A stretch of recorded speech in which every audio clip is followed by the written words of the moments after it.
1 Corinthians 13, 4 through 6. We've been spending a lot of time here. Love is patient and kind. Love does not envy or boast. It is not arrogant or rude. It does not insist on its own way. It is not irritable or resentful. It does not rejoice in wrongdoing, but rejoices with truth. So what does it mean, does not rejoice in wrongdoing? We talked about how love is not rude, that the intentional act of love does not enjoy the carnal things of the world. We talked about that not too long ago. But just as we talked about rudeness, we need to say that where rude was very specific, rejoicing in wrongdoing would be much wider. It would be much broader of a subject. In other words, if you were fishing, rudeness would be fishing with a hook. Rejoicing in wrongdoing would be fishing with a net. You'd be covering a larger space with that. You see, when we look at this verse, we think that this could only apply to like a James Bond villain. When I read this the first time, rejoice in wrongdoing. Who would rejoice in bad things happening to people? You know, it would be this person nefariously sitting in his penthouse office in a tall building, stroking a cat while sitting in a swivel chair. That's the only person I could imagine that would rejoice in wrongdoing. You see, it's hard to believe that this could apply to us, but I want to tell you today that this does apply to us. Why? Because we're used to it. We've gotten used to it in different ways. Why do I say that? When was the last time a politician has focused on their qualifications and not the disqualifications of their opponent? When was the last time that we saw a political ad on TV or on the radio or on Facebook that wasn't tearing apart somebody? How about this? When a police shooting happens, doesn't it tend to drive people into their camps? So no matter the circumstances, when a shooting happens, we see ads or we see articles either that are anti-police or are pro-police. Go a little bit further, a little bit deeper, closer to where we are today. And in Dayton, Ohio, recently, 9 people were killed and 27 other people were injured. But what happens when we hear about a mass shooting? Doesn't it tend to send people to their camps, either to their anti-gun camp or to their pro-gun camp? Again, today's sermon is not a political one. Today's sermon isn't on whether or not you should side with this group of people or with this group of people. That's not why we're here. One of the things that has been brought up this week is that at no point from behind this pulpit will we ever preach political or culture wars, trying to get people to side with this group or this group. But what we are talking about today is that when tragedy strikes, what seems to happen? People run to their camp. All the while, they seem to be jumping over or skipping over the person that is in need. And that is what we mean by rejoicing in wrongdoing today. You see, we love the things that we love. And when the other side, the other people, suffers a loss, we tend to, or we've been encouraged to, in one way or another, capitalize on that, right? When somebody else makes a mistake, man, we are glad that we caught it. Why? Because I was right all along. But what tends to happen is, while we support our camp, we tend sometimes to jump over a person that is in need, a person that is suffering in that moment. You see, this is the deeper issue. This is not meant to be discouraging, but this is meant to be empowering. This is calling us to be better, to be changed. And that's what we've talked about in our sermon series lately, hasn't it? That as a believer, as a Christian, we are called to be different.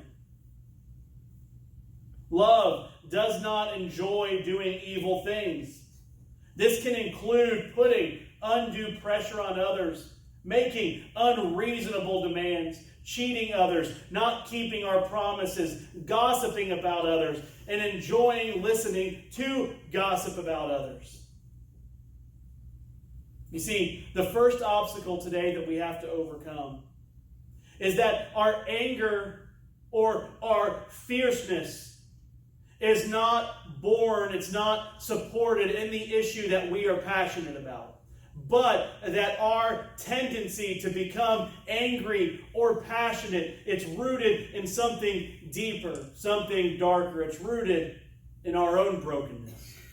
Now, that doesn't apply. We talked about this when we said that love is not angry or love is not wrathful. There are things as believers we are to be passionate about. We're called to be passionate about.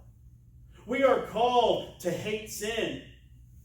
We are called to love the person in need, to hate that people are being trampled on. We're to hate those things. We are called as believers to be socially conscious. And that means that we are called as believers to participate in the world that we live in. That we are to make the world a better place by the grace of God. We are called to walk into those spaces. But today we are not talking about those issues. Today we are talking about the heart. Because love deals with the heart, doesn't it? Everything we've talked about is that us as believers are called not only to enter into these spaces, but we are called to be different, to be better because of what Christ has done within us. We see this in Matthew 12, 33 through 37. I'll give you a second to turn there. Matthew 12, 33 through 37. It says, "Either make the tree and its fruit good, or make the tree bad and its fruit bad. For the tree is known by its fruit. You brood of vipers, how can you speak good when you are evil? For out of the abundance of the heart the mouth speaks. Yes. The good person out of the good treasure brings forth good, and the evil person out of evil treasure brings forth evil. I tell you, on the day of judgment, people will give an account for every careless word that they speak. For by your words you will be justified, and by your words you will be condemned." What are we talking about today? We're talking about the heart. Now, something we've said multiple times over a couple of sermon series is that we as believers, in the moment that we're in, at this moment, that we are simultaneously justified and sinners. So what does that mean? It means that if you are a believer in here today, you, at this moment in time, are right in the eyes of God. Because of the sacrifice that Christ had done. Because of the work Christ did, you are able to stand before God right. But at the same time, because we live in these broken bodies, in this broken world, we will have a tendency sometimes to lean into that brokenness. And so what is this verse saying for us to do? That our heart, from the abundance of our heart, is what our mouth talks about. So instead of telling you to change your behavior, what I'm saying is that I'm calling, and Scripture is calling you to lean into Christ. To lean into the change that Christ made, and to lean away from our own draw to brokenness. So how do we fight rejoicing in wrongdoing then? We rejoice in the truth. So if our natural reaction is to rejoice in brokenness because of the broken world that we live in, then we need to do a couple of things. First of all, we need to understand the issues that trigger our frustration or our passion. We talked about this, that it is not quick to wrath. So what is that? That we as believers are to identify the things that we are passionate about, the things that we sometimes trip over, and we avoid those things, or we prepare for those things. Then secondly, we need to purposefully rejoice in what is true and correct, even in the midst of brokenness. A good example of this, a good person that set a really good example was a man by the name of Fred Rogers. Who grew up watching Mr. Rogers' Neighborhood? I did. I watched it. Or maybe your kids watched Mr. Rogers' Neighborhood. But Mr. Rogers was not just a TV show for kids on PBS, but he was an amazing man. If you ever get a chance to watch any stories about him or read articles about him, this is one of those few people that they said that he was the same person on camera as he was off camera, that he was consistent. Rogers, a steadfast champion of children and their emotional health, used his neighborhood to show the world as it should be, a microcosm of kindness where neighbors love and support each other through the difficult times. He once told Charlie Rose that there is one thing that evil cannot stand, and that is forgiveness. Another of Rogers' quotes was, when I was a boy and I would see scary things on the news, my mother would say to me, look for the helpers. You will always find people who are helping.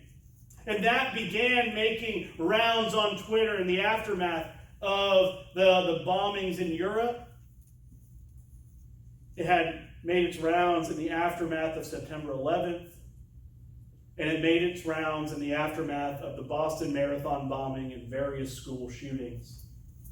Why is this such an important thing that he said? You see, in the midst of terrible situations, Mr. Rogers encouraged us to look for the positive people doing positive things. Yeah, come on. So instead of looking at the terrible things that were happening in the midst of those terrible situations, he was shining a light on the people that were stepping into that space doing good, even though terrible things had been done. You know, we were talking not too long ago, we're coming up on the anniversary of September 11th.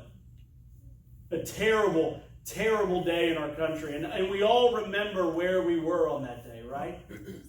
We all remember where we were. I don't want anybody to feel old in here. I was in my 6th grade math class when that happened. 7th grade? 7th grade math class. She wasn't there, but she remembers. I was in my 7th grade math class, and they made us watch it on TV. Something that happened on September 11th was that almost at the same time, not only did we become proud of our country, but we became afraid. We became afraid of people coming after us.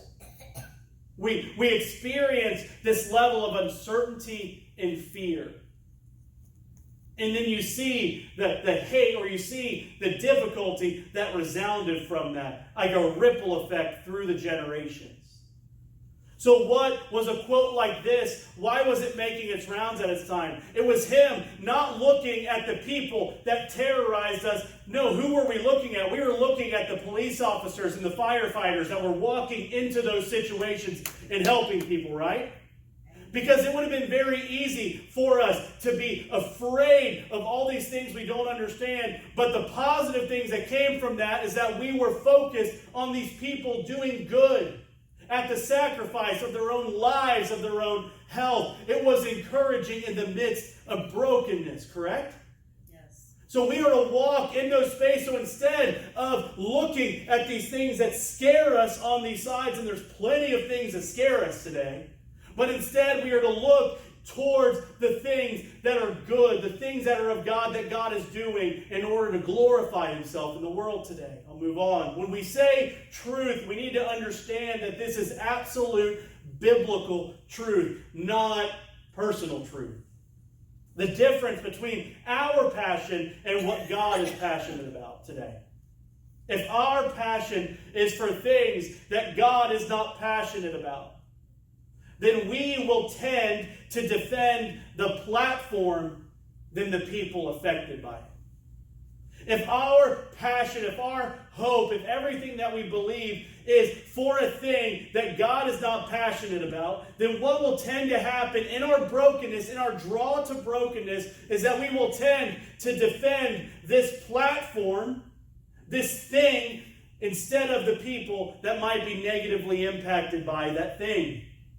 Instead, our passion is to be for God and the things that God is passionate about. Then we will be ready and excited for the things that God is doing. And can I tell you something real quick that God is excited about? It's people created in his image. It's people created in his likeness. It's people, follow with me, that Jesus died for. Come on now. They might look different. They might think differently than you. They might be the complete opposite of you. But the fact that they are created in the image of God and loved by God, and Christ died for that person, means that we have something in common. It means that we walk into that space in love. Yes. Now, if I stop right here today, I would hope that that would be encouraging. And you could leave here with just an encouraging message that would uplift you. But if we don't bring in the ultimate example of this, and this is a pep talk and it's not a sermon, and that is the example that Christ set for us. So it's not about how we feel. It's not about what is comfortable to us. It's ultimately about Jesus Christ and what Jesus Christ did, and us being like Christ. That's what being a Christian means, is that we are little Christ, that we are like him. So what example did Christ set in the midst of rejoicing in wrongdoing? There's no better example of this than the woman caught in adultery. The best example of this would be Christ and the adulterous woman. But first, let's set the stage. At this moment in time, Jesus has a crowd. People are listening to him. People are following him. But in this crowd that is following and listening to Jesus, there is a lot of people that are looking for Jesus to mess up. In one way or another, they don't like the popularity of this Jesus, so they are in the crowd and they are waiting for Jesus to make a mistake. They are waiting for him to trip up. They are waiting for him to do something that disqualifies him. Just saying that alone can put us back in time to what's happening with Jesus, because we see it every day here. People looking for someone to make a mistake so that we can then rail against that person. John 8, 1 through 11. They went each to his own house, but Jesus went to the Mount of Olives, and early in the morning he came again to the temple, and all the people came to him, and he sat down and taught them. And the scribes and Pharisees brought a woman who had been caught in adultery, and placing her in the midst, they said to him, "Teacher, this woman has been caught in the act of adultery. Now, in the law, Moses commanded us to stone such a woman. So what do you say?" This they said to test him, that they may have some charge to bring against him. And Jesus bent down and wrote with his finger on the ground. And as they continued to ask him, he stood up and said to them, "Let him that is without sin among you be the first to throw a stone at her." And then once more he bent down and wrote on the ground. But when they heard it, they went away one by one, beginning with the older ones. And Jesus was left alone with the woman standing before him. And Jesus stood up and said to her, "Woman, where are they? Has no one condemned you?" And she said, "No one, Lord." And Jesus said, "Neither do I condemn you. Go, and from now on sin no more." You see, they brought a difficult situation to Jesus. If he had said, "We need to stone her," oh man, all the Romans in the audience, all the people that followed the Roman law and the Roman code, what were they going to say? You can't just stone somebody in the street. That's wrong. Killing somebody in the street is wrong. You can't do that. But then, if Jesus would have said, "Don't stone her," then what would all of the Jews have done in the crowd at that time? What are you saying about Moses? Are you saying that you're better than God? Because God commanded Moses to make this law. So are you saying that you are above the law of God? You see, the Pharisees and the scribes in the crowd, they thought they had Jesus in a very good position. There is no way he is going to get out of this. Whatever Jesus says, we are going to have fuel to go back to our camps. Whatever Jesus says here, man, we're going to go back to our camps and we're going to rally around this. We're going to make signs. We're going to picket this guy. We are going to have a reason to hate what he's saying. You see, we don't want to get caught up in the non-essential things in the story. And that is some of these questions that come up. Where was the other person caught in the act of adultery, right? It takes two to tango. Where was that person? Why wasn't that person? Why was it just a woman? Another question, what was Jesus writing? You see, these are questions that we can get caught up on. But the fact of the matter here is that these people that drug this woman into the town square did not care about this woman that they drug into the town square. She was a means to an end, right? They didn't care that she committed adultery. They didn't care for this person. All they cared about was to trip up Jesus. They had literally dragged someone in town and then split into their camps to get ready to rejoice or fight, no matter what Jesus would have said here. They wanted justice. They wanted their position to be justified. But what did Jesus do? He comforted the woman. The person that was being used as an object to validate their sin, to validate their position. And she was no longer a person that was created in the image of God. Do you see that happening here? This woman caught in adultery, she was being used as an object in order to validate their position. This woman was a bad person, but she was no longer a person. She was a means to make them feel better. She was no longer somebody that was created in the image of our God. But while the others left in shame, he was present for the suffering and the shame. You see, while these people were trying to put her to shame, man, where was Jesus? Jesus was with the person being abused. Jesus was with the person that was being mistreated. Jesus was in the midst of the brokenness, loving and serving. He did not condone her sin. He didn't say that she wasn't a sinner. But he directed her at the end of this passage to be different. So I want to say something here. This is not a passage where Jesus ignored these people's questions and told this person that had been caught in sin, you're fine. You're okay. You didn't do anything wrong. No, she was still a sinner. She had still committed adultery. There would still be consequences for that action. She would still have to answer to God for that sin. But Jesus was more concerned about the person than he was the position. Jesus was more concerned about the person being persecuted than the people that were ready to attack. What does that say about us today? We live in a divided world. We live in a place that undoubtedly, within the next week or so, we're going to see something new happen. That's going to get everybody on both sides riled up. People are going to be angry in a week. They will be. If they're not angry now, something will make them angry. Somebody will do something that is going to set social media and news ablaze. And you are going to be tempted to be rallied to your group. You are going to be tempted to be lumped in with a group of angry people, no matter what side that group is on, in order to defend the things that you are passionate about. So what I am encouraging you to do today, and what Scripture is encouraging you to do today, is something that's totally radical. What is that thing? You are called to go to the person that's struggling. The person that's suffering. You know what? Give some time to your camp. Let's help the person that's broken. Amen. Instead of driving by the homeless person and thinking, man, they did not try hard enough, or thinking, man, they have resources that they should be going over, or thinking, I don't want to help this person because they can use that money in order to go buy more alcohol or drugs. Instead of running to your position, what are we called to do? Let's go help that homeless person. Let's figure out a way to love that person. Why? Because these details are going to be taken care of. My job as a believer is to love. If we are not ready to do that, it's harsh, but I want to say this. If we are not ready to love the person instead of the position, then we are not ready to follow Christ.